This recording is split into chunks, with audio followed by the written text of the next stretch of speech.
I'm not trying to shake the table so early in the video, but it has to be said. It has to be said.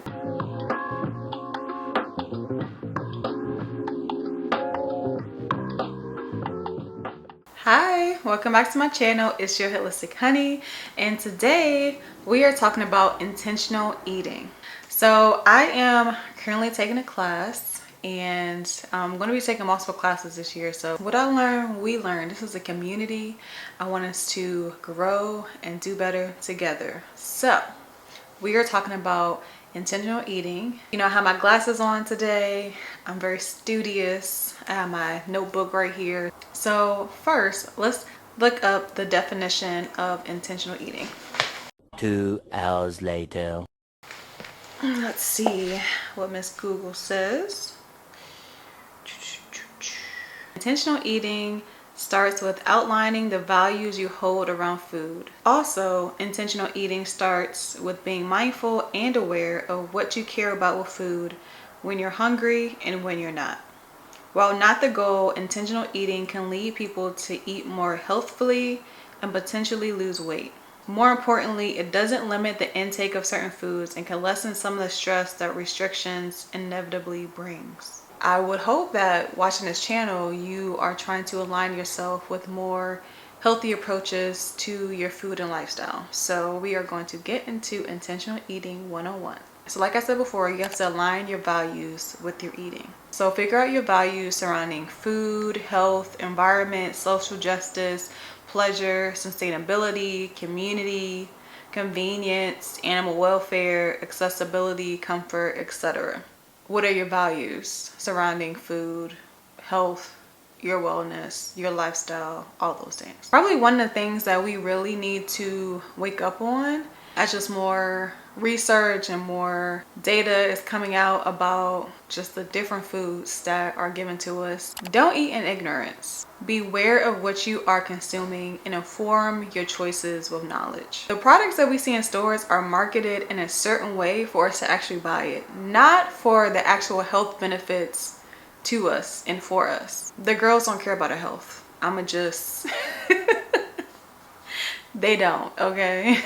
These big companies, these food industries, the government with their regulations, they don't care about our health. I'm not trying to shake the table so early in the video, but it has to be said. It has to be said. If we don't educate ourselves, we're giving them the upper hand. We're giving them essentially our lives, because the things that they're putting into our foods, and this is not like a bashing, this is just a reality. We have to be more aware of what we're consuming because they don't do that for us. There is literal science to get us addicted to these foods. So they don't care about us. We have to care about ourselves. We don't actually know what they're putting in these foods that they're serving us at fast food restaurants, just any type of restaurant, any type of cooking that is not coming from you. You really don't know what they're putting in it. So just being more aware, not eating in ignorance, understanding that these things are made and marketed for us to become addicted to, and they have these advertisements saying whole grain and all of this stuff and all of this stuff, but if you read the ingredients and you read the breakdown of macro and micronutrients, it's really not that healthy for you, although they advertise it to be healthy.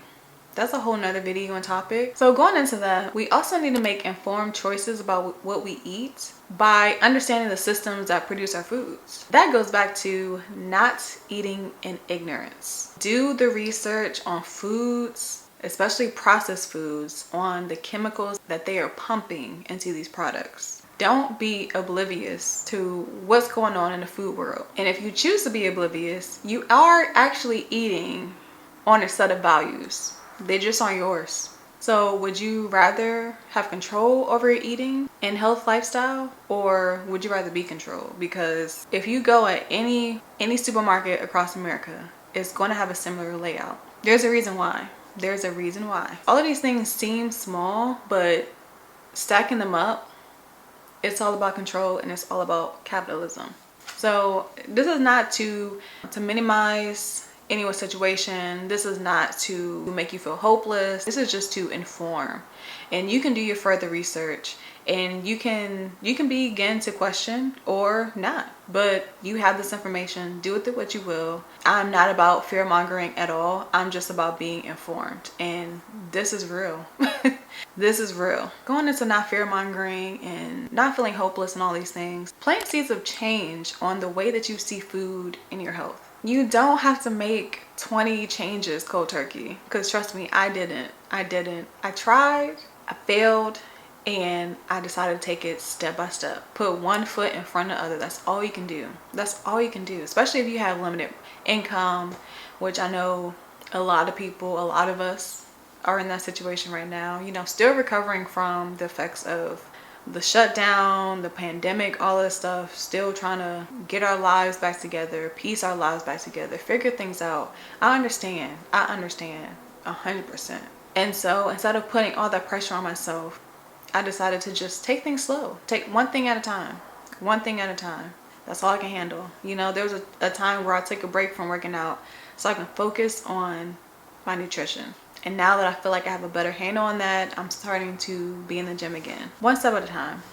One step at a time. Informing yourself and making one change gradually is just way more sustainable in the long run versus you feeling like you're depriving yourself. We don't like feeling deprived. Think of it as I get to nourish myself with these colorful fruits and vegetables and, you know, this meat from the farmer's market and, you know, minimally processed things. Like, I get to eat and enjoy this colorful plate.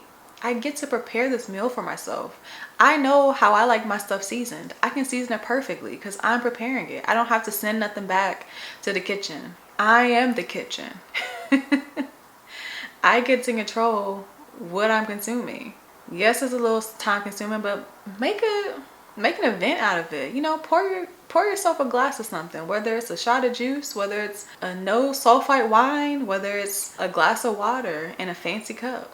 Turn some music on. I love cooking with music. I love that. That's like one of my favorite things. Sometimes I'll put on a podcast, but I love cooking with music. Romanticize it.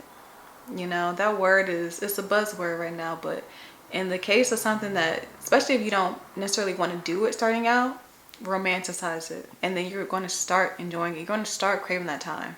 Trust me. Think of it as I'm nourishing myself with X, Y, and Z instead of, you know, feeling like you're depriving yourself. We are not doing the lack and poverty mindset over here, okay? This is abundance. I have abundance of green vegetables. I have an abundance of colorful fruits and vegetables. I have an abundance of live produce in my fridge. Like, this is living food. This is not packaged. This is not processed. These are living foods that I'm putting in my living body. And these foods are naturally provided to us by the land. Eating from the land is so colorful, and it's so much to explore. There's so much to explore. Like, you can try a new recipe once a month starting out, and you'll just naturally start incorporating different produce and different things into your diet that you probably would have never tried otherwise, and it just will make for a fuller experience with food, because food is an experience. Food is a love. Food is community. Food is, you can describe so many things with food. So it is important to us, and we need it literally to live. Just start exploring, have fun. Another thing is hop off the trends, okay? Or if you're going to do it, do your research before you get in these trends, because everyone's body is not set up the same, okay? Your gut is not someone else's gut.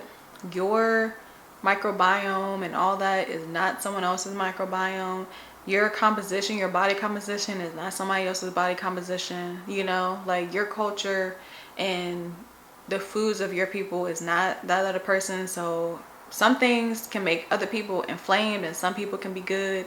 So it's really just do your research. Do your research. A lot of it is marketing rooted in capitalism again. And usually not for our good in the long run. Like, I'm not going to demonize any of these diets, but some of them is just like, y'all talking about protein, carb. Girl, how is your toilet life, okay? Because you need some cruciferous vegetables in your life to get that out of you. You know, I know some of them it's a little stopped up, because ain't no way you're eating 200 grams of protein a day and your stomach is good. And I'm gonna just leave it at that. You need a variety of fruits and vegetables to clean your body out. Everything has toxins. It gotta go somehow. If it don't leave your body, it's staying in there, and it's manifesting into something else, into disease, into illnesses. So I just look at some of these trends and I just say, that's not for me. That's not for me. Do your just do by researching any trend before you hop on. And also probably consult with your doctor. So sorry for the abrupt ending, but I realized that this video was getting kind of long, and looking at my analytics, y'all don't be watching my videos when it's past a certain amount of time. So I'm like, let me go ahead and break this up. Make sure you like and subscribe to my channel so you can know when part 2 comes out. Thank you so much for watching, and I will see y'all in part 2.